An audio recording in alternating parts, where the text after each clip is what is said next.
TDP manifesto super hit అయితే YCP manifesto వెలవెలబోయిందన్నారు Chandrababu. ఏపీకి రాజధాని లేకుండా చేసిన ఘనత జగన్ కే దక్కిందన్నారు.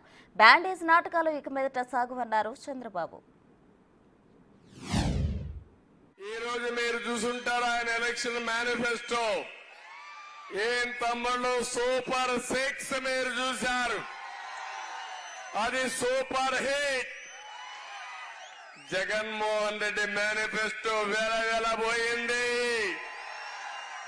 ఏమైనా ఉందా తమ్ముళ్ళు అని మిమ్మల్ని అడుగుతున్నా, ఏమైనా ఉందమ్మా అని మిమ్మల్ని అడుగుతున్నా, ఏమమ్మా ఆడబిడ్డలకు మీకు ఏమైనా కనపడిందా అని అడుగుతున్నా, ఏం తమ్ముళ్ళు మీకు ఉద్యోగాలు వస్తున్నాయని నీకు అడుగుతున్నా, రైతులు మీకేమైనా న్యాయం చేస్తానని చెప్పాడా అని అడుగుతున్నా.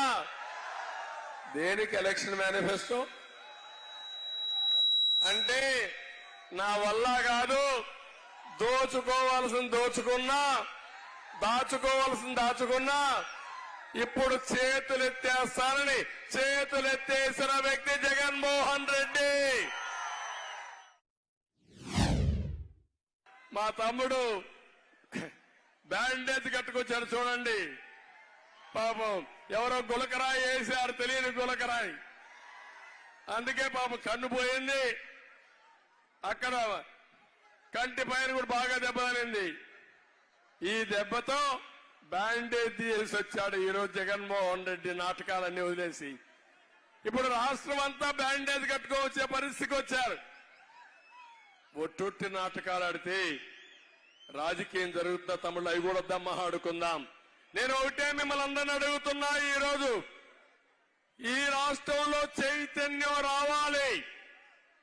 14 లక్షల కోట్ల రూపాయలు అప్పు తీసుకొచ్చి చేతులెత్తేసిన దుర్మార్గుడు ఈ సైకో జగన్మోహన్ రెడ్డి అని చెప్పి నేను మీ అందరికీ తెలియజేస్తున్నా.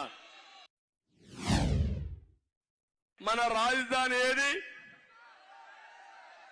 రాజధాని ఉందా మనకు? 10 ఏళ్ళు అయింది విభజన జరిగి, అవునా కాదా? హైదరాబాద్ తెలంగాణ రాజధాని అంటే హైదరాబాద్ అని చెప్తారా లేదని అడుగుతున్నా. చెన్నైకి ఉందా లేదని అంటున్నా. ఇంకో పక్క కర్ణాటకకు ఉంది. రాజధాని లేకుండా చేసిన దుర్మార్గుడు ఈ జగన్మోహన్ రెడ్డి. మామూలు దుర్మార్గం కాదు. నేను ఆ రోజు రైతుల్ని మెప్పించి 35,000 ఎకరాలు భూసేకరణ చేసి అమరావతిని ప్రపంచంలోని ఒక మంచి రాజధానిగా తయారు చేసి హైదరాబాద్ తయారు చేశా. దానికి దీటుగా మీ అందరికీ ఒక రాజధాని కడదామని సంకల్పించానని చెప్పి నేను మీకు తెలియజేస్తున్నా.